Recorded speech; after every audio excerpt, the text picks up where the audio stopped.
Mr. Henry's New Yorker. The Halloween issue.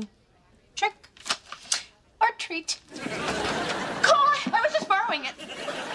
I walked in there, and Mr. Henry from sales support, he's dead. He's dead, are you sure? God, I was a candy striper. Somebody died on my watch every day. Well, we have to tell someone. Carol, the nurse. She's probably outside smoking. Come on. Knock, knock, supply guy. 1 box of Tycon yellows. Okay, I don't think I heard a thank you. That's okay, though. I don't let petty rudeness get to me anymore. Life's too short. Goodbye. All right, how hard is goodbye? Maybe it is about time somebody taught you basic manners. Thank you. You are welcome. Goodbye.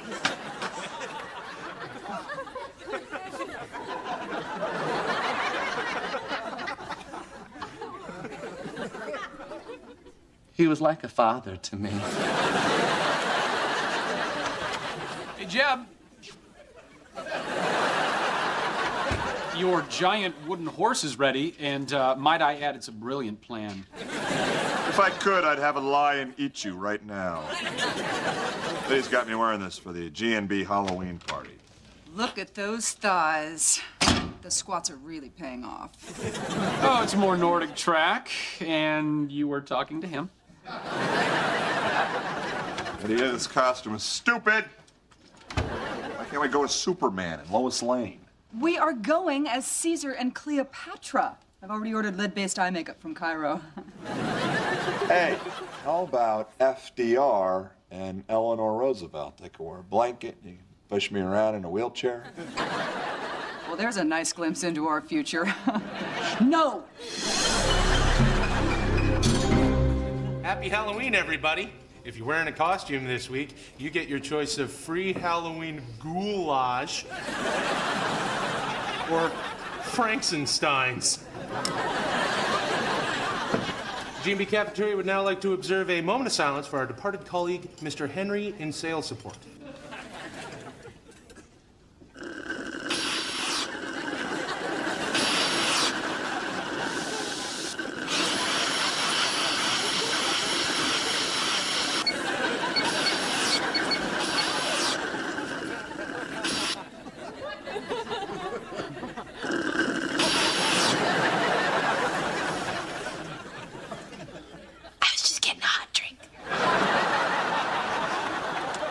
Thank you, almost everyone. I feel sorry about Mr. Henry, too. I mean, I didn't know him very well, but I did know that he was a hard worker who did not take advantage of the wonderful things in his mailbox.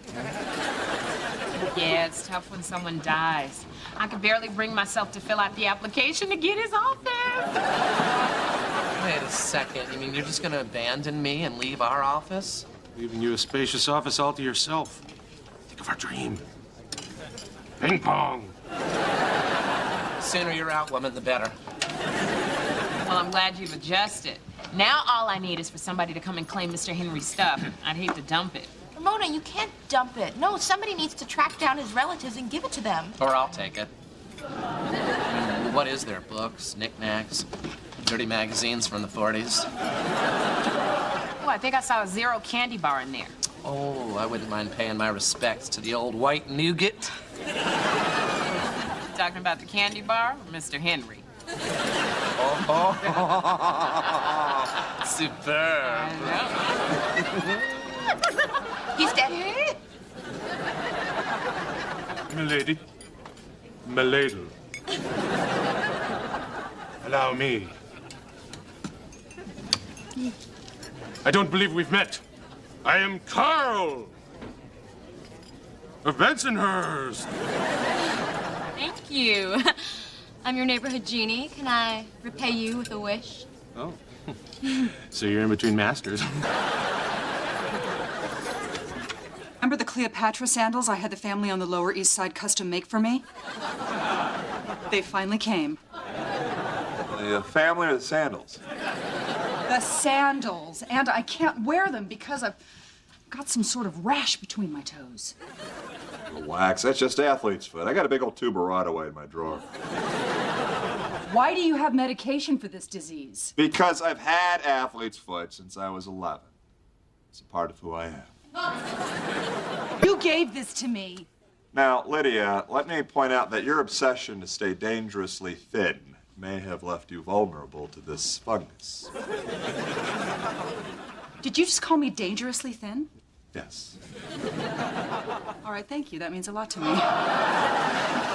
That's nice, but it doesn't make up for the fact that I can't go as Cleopatra because she did not wear big ointment-filled slippers. But you know who did? I am not going as Eleanor Roosevelt. Claude, I got Mr. Henry's office. Oh, good for you. Glad to see you waited the respectable 17 hours. You know, when my great Aunt Bonnie died, it was 2 years before any of us would even consider getting on that trampoline.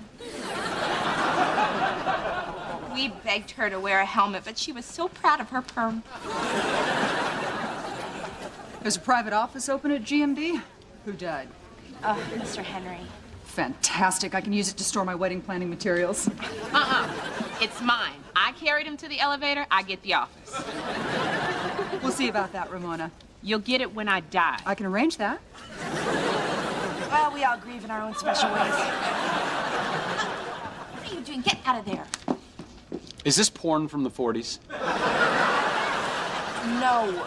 Those are the late Mr. Henry's cherished belongings, and they're none of your... Oh, my God, look how pointy that bra is. What are you doing with this musty old stuff, Claude? Because I have allergies to old people. Since nobody else here seems to care, I am going to return his stuff to his relatives. I have an address for a nephew in Queens. Oh. Is it on Who Cares Avenue? No, it's on Claude Casey Cares a Lot Causeway. Zowie, look at the Roosevelts on this one. Yeah, it belongs to the dead guy. Claude's going on a wild goose chase to Queens to return it. Queens, are you going alone? Yeah, since nobody else here seems to care. I care about your safety. Kip, you're going with her. No, God, no. You work in news. Now, you need to learn how to handle yourself in a dangerous environment. You go with Claude and you learn tonight. Maybe one day we'll put you to Humvee in Iraq, see what you're really made of. In fact, give me General Alvarez on the horn. He'll call back.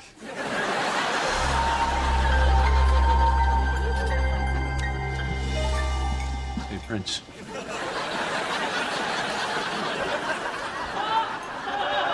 You see that Janie in line there? Uh-huh. I'm trying to impress her, so do me a favor, cut in front of her. Really? Yeah. Well, I am very hungry.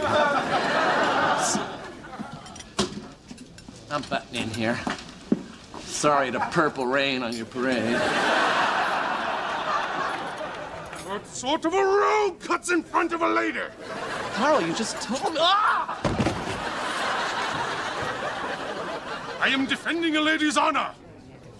For the inconvenience, ma'am, permit me to serve you at the one table that is neither sticky nor wobbly. I feel like I've just been hit by a little red Corvette.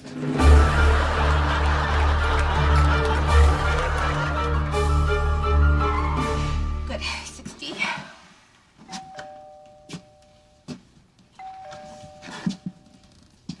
Well, we've done all we can. Drop the box and let's go. No. Kip, I am personally handing this box off to the grieving nephew. Besides, people have a tendency to help themselves to items left unattended in a hallway.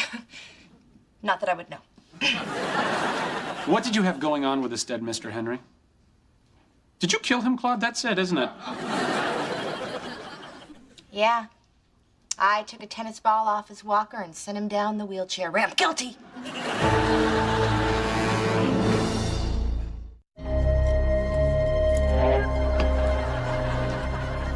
I love the costume. Brilliant. A black Mr. Spock. But no, I'm Lieutenant Uhura.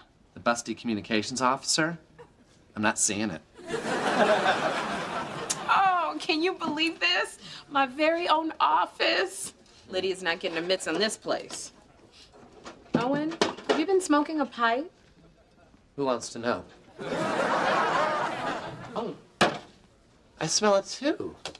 That's weird, because didn't Mr. Henry used to smoke a pipe?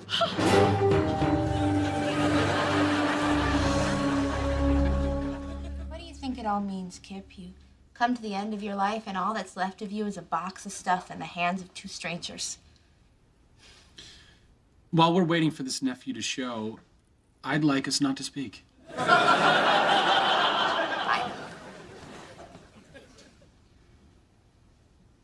You know, judging by how little anyone at work seems to know about Mr. Henry, I'm guessing that he was pretty aloof. In fact, I think he probably spent his entire life alienating people, which frankly reminds me of someone. Or maybe in his 20s, he was ruthless, cynical, and only had his eye on the career ladder. You know, a good guy. He knew he still had plenty of time to make lasting friendships later in life. Interesting. You know, recently someone tried to befriend my dad, who's in his 60s, but Dad already had the lifelong friends that he made in his 20s, so he stopped calling the guy back. Claude, I know that you have craftily made this conversation about me to try to teach me a lesson about alienating people, but I'm not here for that, or for Mr. Henry. I'm here to learn how to handle myself in a dangerous environment. Fine. It's late anyway. We should head back, go to the party. I'm sure my friends are starting to worry about me. Yours probably are too. I have the rest of my life to make friends. Yeah. Because everything gets easier as you get older. Well, if I don't, I'll just... I can always...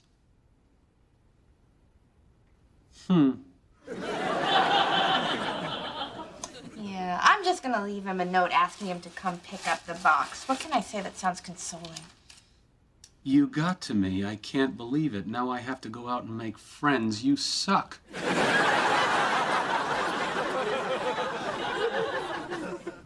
Or, we're so sorry for your loss.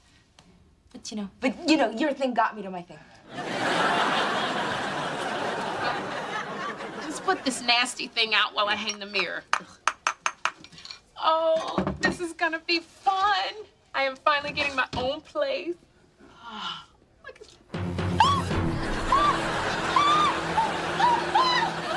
sales support, Mr. Henry, in the mirror. What are you talking about? All I see is the sexy rock and roll artist formerly known as Mr. Henry! There's gotta be an explanation. Yeah, let's take a break. Get a cup of coffee. Change of pants.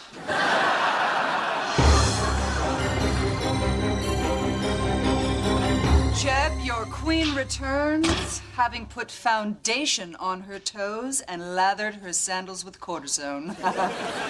Where's my Caesar?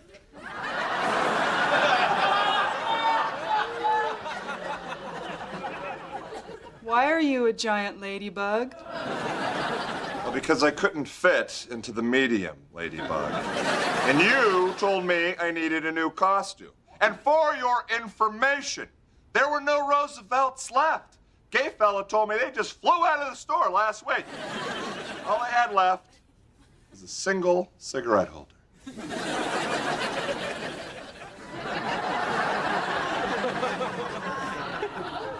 Great. Cleopatra's going to the party with Franklin Delano Ladybug. Relax. Nobody's going to notice my costume once they get a load of those crusty toes. Shut up. I put too much work into this outfit, and if anyone else makes a comment, I will kill them. I will squash them like a bug. Hey, hey!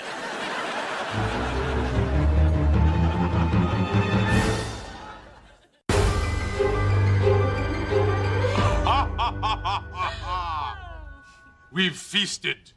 We've conversed. We've compared favorite movies and agreed to disagree on Panic Room.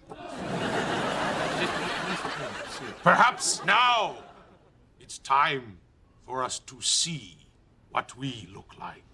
Oh, this is exciting. Thrilling! On my count.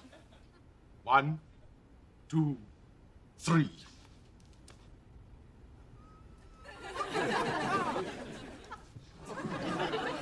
Wait a second. I know you. Yeah, I know you too. You that stuck-up chick with the Guggenheim tote bag. I can't believe I was attracted to you. I can't believe I was attracted to you. Guggenheim tote? Look, everybody, I go to museums.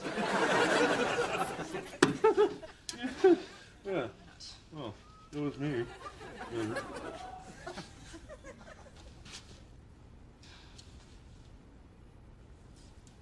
Milady, I've missed you. And I you. Shall we drink the wine with which I cook?